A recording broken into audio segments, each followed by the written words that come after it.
علیہ صلاۃ و سلام علیک یا رسول اللہ یا نبی اللہ یا حبیب اللہ صلی اللہ تعالی علیہ وسلم۔ حضرات گرامی، خطبہ مسنونہ کے بعد میں نے قرآن مجید کی بہت ہی مشہور و معروف آیت کریمہ کی تلاوت سے خود کو مشرف کیا ہے۔ پروردگار عالم اپنے مقدس کلام میں بڑے ہی فصیح و بلیغ انداز میں ارشاد فرماتا ہے، الذی خلق الموت والحیاۃ لیبلوکم ایکم احسن عملا۔ ہم نے موت اور زندگی کو اس لیے پیدا کیا ہے تاکہ تم اس میں سے کون کون اچھے عمل کر سکتا ہے۔ پیغمبر اعظم سید عالم صلی اللہ علیہ وسلم کی حدیث پاک ہے، آقا فرماتے ہیں الموت تحفۃ المؤمن، موت مومن کے لیے تحفہ ہے، خوشخبری ہے، مزدے جافزہ ہے، گڈ نیوز بھی ہے۔ اور فرماتے ہیں الموت مصیبت المؤمن، موت مومن کے لیے پریشانی بھی ہے، تکلیف بھی ہے، مصیبت بھی ہے۔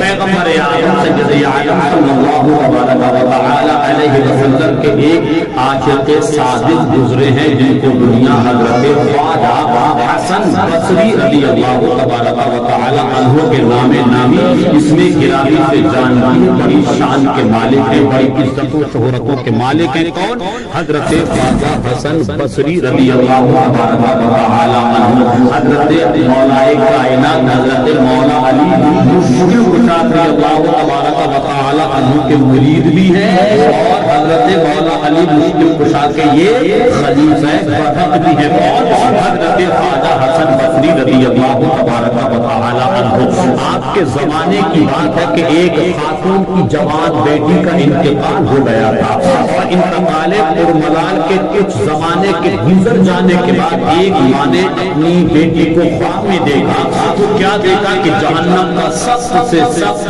عذاب اس کی بیٹی کے اوپر مسلط کر دیا گیا ہے، یعنی جہنم کی آگ کے حوالے اس کی جوان بیٹی کو کر دیا گیا ہے۔ اب ایک ماں اپنی بیٹی کو خواب میں آگ میں جہنم میں جلتا ہوا دیکھے تو بے چینی بڑھ جانا چاہیے، بے قراری بڑھ جانا چاہیے، تکلیف بڑھ جانا چاہیے۔ ایک باپ اپنے بیٹوں کو دیکھے، بیٹا باپ کو دیکھے، بھائی بھائی کو دیکھے، بھائی بہن کو دیکھے، بہن بھائی کو اس کنڈیشن میں خواب میں دیکھے، اٹھ کے بیٹھ جائے گا، بے چینی بڑھ جائے گی، اللہ اللہ کر کے وہ کسی طریقے سے کروٹیں گزارے گا، رات گزارے گا۔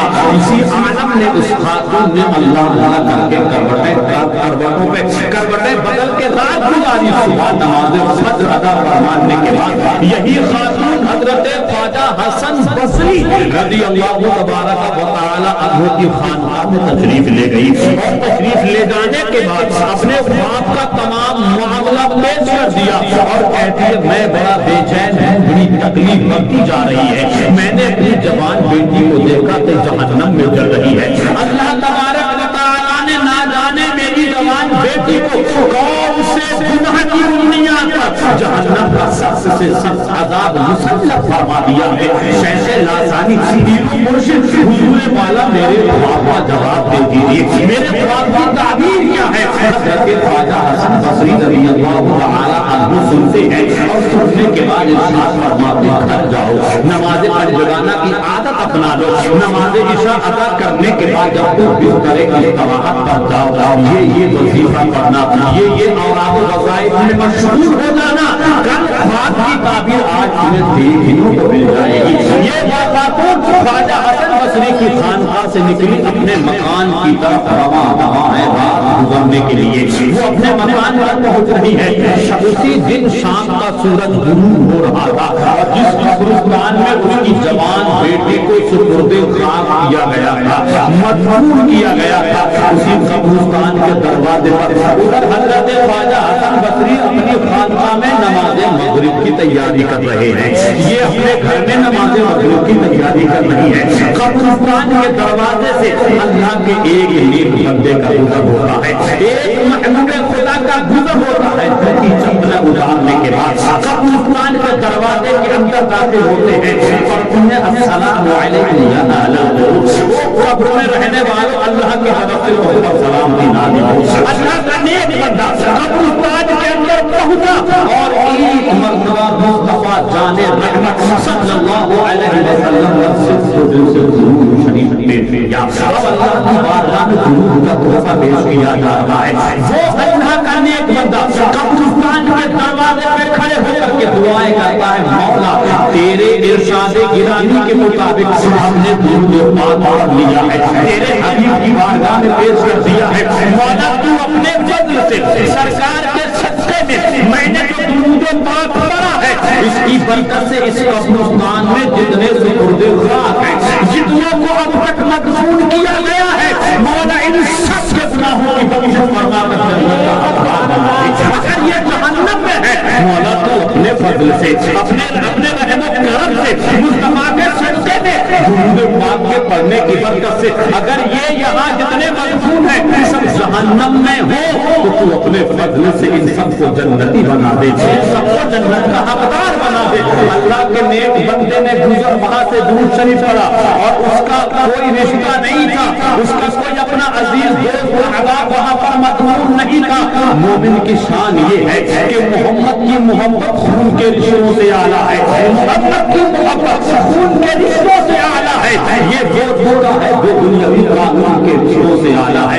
آج ہم قبرستان میں کب جاتے ہیں جب ہمارا والد قبرستان میں ہو, ہماری والدہ قبرستان میں ہو, ہمارا کوئی عزیز قبرستان میں ہو, ہمارا کوئی دوست قبرستان میں ہو, تب ہم قبرستان میں جانا پسند کرتے ہیں. جب ہم قبرستان میں جاتے ہیں کہ چلو اپنے دادا کے لیے دعا کر لی جائے, اپنی دادی کے حق میں دعا کر لی جائے, اپنے گھر والوں کے حق میں دعا کر لی جائے. نہیں, یہ بنیاد نہیں, اس بنیاد پر مت جایا کرو کہ میرا رشتے دار کب جاؤں گا. نہیں, قبرستان جیسی جو منزل ہے وہاں سب تمہارے اپنے ہیں. اسلام کی بنیاد پر تمہارے دوست ہیں, سب تمہارے عزیز ہیں, سب تمہارے رشتے دار ہیں. تم دعائیں کیا کرو, ایک مرتبہ یا 4 مرتبہ جتنی مرتبہ درود شریف پڑھنا چاہو سب کے حق میں دعا کیا کرو. جب سب کے حق میں دعا کرو, اگر تمہارا والد اس قبرستان میں ہے یا تمہاری والدہ اس قبرستان میں ہے, آپ اس کے سب کے حق میں دعا کرنے کے بعد آپ اپنے رشتے دار کے لیے دعا کریں گے تو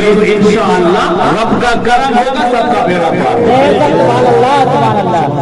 سبحان اللہ. اللہ کے اس نیک بندے کا کوئی رشتے دار قبرستان میں مدفون نہیں تھا, مگر اللہ کے اس نیک بندے نے درود شریف پیش کیا رب کی بارگاہ میں. اللہ کا کرم دے کے خاتون اپنے گھر میں ہے, خواجہ حسن بصری اپنی خانقاہ میں ہے. اللہ کا نیک بندہ درود شریف پڑھ کے اپنی منزلوں کی طرف رہا ہے. اب رات ہو رہی ہے, عشاء کی نماز ادا فرمانے کے بعد طویل اوراد و وظائف مکمل کرنے کے بعد حضرت خواجہ حسن بصری بستر استراحت پر تشریف لے جاتے ہیں. تو کل اس کی ماں نے خواب میں دیکھا تھا, لیکن آج حضرت خواجہ حسن بصری رضی اللہ تعالی عنہ جوان بیٹی کو خواب میں دیکھ رہے ہیں. تو کیا دیکھ رہے ہیں؟ اب وہ جہنم کے آگ کے حوالے نہیں ہے, جہنم کا عذاب مسلط نہیں کر دیا گیا, بلکہ جنت میں ٹہلتی ہوئی نظر آ رہی ہے. جنتی بنا دیا گیا ہے, جنت کا حقدار بنا دیا گیا ہے, جنت کا حق ادا کر دیا گیا. کہ بیٹھ جاتے پوچھتے, بیٹی یہ کیا معاملہ ہے؟ کل تجھے تیری ماں نے دیکھا تھا تو تو جہنم کا حقدار تھی, جہنم کا عذاب خود پہ مسلط کر دیا گیا تھا. اس 24 گھنٹے میں تیرا کون سا نیک عمل, تیری کون سی نیکی جو کام آ گئی جس کی بنیاد پر اللہ نے تجھے جہنم سے نکال کے جنت کا حقدار بنا دیا ہے؟ وہ جوان بیٹی کہہ کے دوسرے والا میرا اپنا کوئی حسن عمل نہیں, میری اپنی کوئی نیکی نہیں, بلکہ آج کی شام کا سورج غروب ہونے کے بعد اللہ کے ایک محبوب بندے نے جس قبرستان میں ہم مدفون تھے اس قبرستان میں کھڑے ہو کر کے اللہ کے اس ایک بندے نے ایک مرتبہ درود شریف پیش کیا تھا. اللہ کا کرم دے کے مصطفیٰ کے صدقے میں پروردگار عالم نے ایک مرتبہ درود شریف پڑھنے کی برکت سے میری طرح 500 سے زیادہ نبیوں کو آج کی رات میں اللہ نے جنت کا حقدار بنا دیا. نعرے تکبیر, نعرے تکبیر, نعرے رسالت, نعرے رسالت, نعرے غوث, نعرے تکبیر. سبحان اللہ, سبحان اللہ. ایک مرتبہ درود شریف پیش کرنے کی برکت سے رب تبارک و تعالی رحیمی کریمی کی بنیاد پر 500 سے زیادہ جہنمیوں کو جب جنت کا حقدار بنا سکتا ہے تو رب کی رحمت سے یہ امید قوی رکھیے. چھوٹے بھائی کی شہزادی کا جو انتقال ہوا ہے اور اس ان کے انتقال اور ملال پر ان کی روح و اصال ثواب کی غرض سے آپ یہاں پر جمع ہوئے ہیں. نہ جانے کتنی مرتبہ درود شریف پڑھا جائے گا, نہ جانے کتنی مرتبہ سبحان اللہ الحمدللہ پڑھا جائے گا, نہ جانے کتنی مرتبہ بسم اللہ شریف یاسین شریف اور قرآن حکیم کی تلاوت کی گئی ہوگی اور کی جائے گی. اس امید کے ساتھ انشاءاللہ تبارک و تعالی جیسے ان کا بیڑا پار ہو گیا انشاءاللہ ویسے ان کی شہزادی کا بھی بیڑا پار ہو گیا. پیغمبر اعظم سید اعظم صلی اللہ تعالی علیہ وسلم فرماتے ہیں لا یؤمن احدکم حتی اکون احب الیہ من والدہ وولدہ والناس اجمعین. تم میں اس وقت تک کوئی آدمی مکمل ایمان والا ہو نہیں سکتا جب تک وہ دنیا میں ماں باپ بھائی بیوی بچے زمین جائیداد پراپرٹی یعنی دنیا کے تمام لوگوں میں سب سے زیادہ جب تک وہ مجھ محمد سے محبت نہ کرتا. اسی لیے کسی نے کہا محمد کی محبت ہی دین حق کی شرط اول ہے. اسی نے ہے اگر خامی تو سب کچھ نامکمل ہے. پیغمبر اعظم صلی اللہ علیہ وسلم مکے کی پیغمبر اعظم صلی اللہ علیہ وسلم جب مدینے کی گلیوں سے نکل کے آتے تھے تو جو صحابہ سے چھوٹے چھوٹے بچے ہوا کرتے تھے نا وہ سب کے چہرے کھل جاتے تھے. کوئی کہتا تھا دیکھو مدینے والے آ رہے ہیں, دیکھو آمنہ کے لال آ رہے ہیں, دیکھو عبداللہ کی جگر کے ٹکڑے جگر مارے چلے آ رہے ہیں. ان چھوٹے چھوٹے بچوں میں ایک یہودی کا بچہ بھی کھیلتا تھا. سب نبی کو دیکھ کر کے بھاگ جاتے تھے لیکن وہ ایک یہودی بچہ وہاں رک جاتا تھا. وہ نہیں بھاگتا تھا, وہ یہ کہتا تھا میرے نبی تھوڑی ہے جو میں بھاگ کے جاؤں, میں نے ان سے میرا ان سے کوئی رشتہ تھوڑی ہے. لوگ بچے پوچھتے ہیں بھائی جاؤ تو صحیح, جیسے وہ ہم سے محبت فرماتے ہیں نا تم ایک بار جاؤ تو صحیح انشاءاللہ وہ تم سے بھی ویسے ہی محبت کریں گے جیسے وہ ہم نبی کا کلمہ پڑھنے والوں سے محبت کرتے ہیں.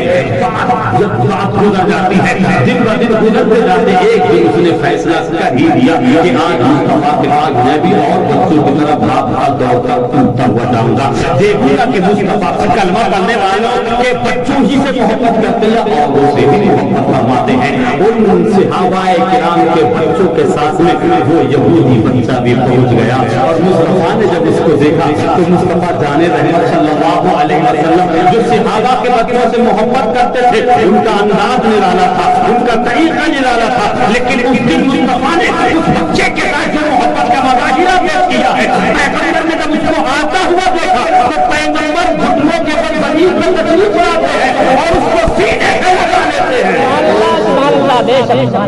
اس بچے کا دل خوش ہو گیا یار واقعی میں پیغمبر اعظم صلی اللہ علیہ وسلم نے اپنوں سے کہیں زیادہ مجھ غیر سے محبت فرمائی ہے. اسی لیے تو ہم کہتے ہیں یہ دربار رسالت ہے, یہاں اپنوں کا کیا کہنا, یہاں سے تو غیر بھی ہاتھ خالی جایا نہیں کرتے. اب یہ چھوٹا سا بچہ ہے مصطفیٰ کے سینے سے کیا لگا ہے اس کی تو دنیا ہی بدل گئی, دنیا بھول گیا, زمین جائیداد بھول گیا. زبانی کا آلہ ہوتا ہے, سمجھدار ہوتا ہے, ابھی گلوا نہیں پڑا ہے لیکن مصطفیٰ کا عشق دیکھے, مصطفیٰ کی محبت دیکھے. پیغمبر کا مسجد نبوی شریف میں تشریف لے جاتے تھے نماز پڑھنے کے لیے تو پیغمبر کی نالین مبارکہ کو وہ اٹھا کر کے کبھی بغل میں رکھ لیا کرتا تھا. یہ ڈیوٹی حضرت انس بن مالک کی بھی تھی اور ایک صحابی حضرت ربیعہ ان کی ڈیوٹی یہ تھی کہ مصطفیٰ کے لیے وضو کے پانی کا انتظام کیا جاتا تھا. لیکن یہ نوجوان یہودی جب پیغمبر کو دیکھتا کہ حجرہ عائشہ سے نکل کے مسجد نبوی شریف میں تشریف لے جا رہے ہیں, مسجد نبوی شریف کے دروازے پر میرے آقا اپنی نالین مبارکہ کو اٹھا کر رکھ کے نماز پڑھنے کے لیے اندر تشریف لے جاتے. یہ نوجوان یہودی ان جوتیوں کو نالین مبارکہ کو اٹھا کر کبھی سر پہ رکھتا تھا, کبھی کندھے پہ رکھتا تھا اور کبھی بغل میں رکھوا لیتا تھا, کبھی ان کو چومتا تھا, کبھی بوسہ دیتا تھا. میں کہتا ہوں کتنا خوش نصیب تھا وہ نوجوان جو مصطفیٰ کی نالین مبارکہ کو سر پہ رکھتا ہے, کبھی کاندھے پہ رکھتا ہے, کبھی بوسہ دیتا ہے, کبھی سینے سے لگاتا ہے, کبھی بغل میں سناتا ہے. اس کی حقیقت کو دیکھتے بڑے جی کے تاجدار نے کہا تھا کہ سر سے رکھنے کو مل جائے جو نالین پاک حضور تو پھر کہے کہ تاجدار ہم بھی ہیں.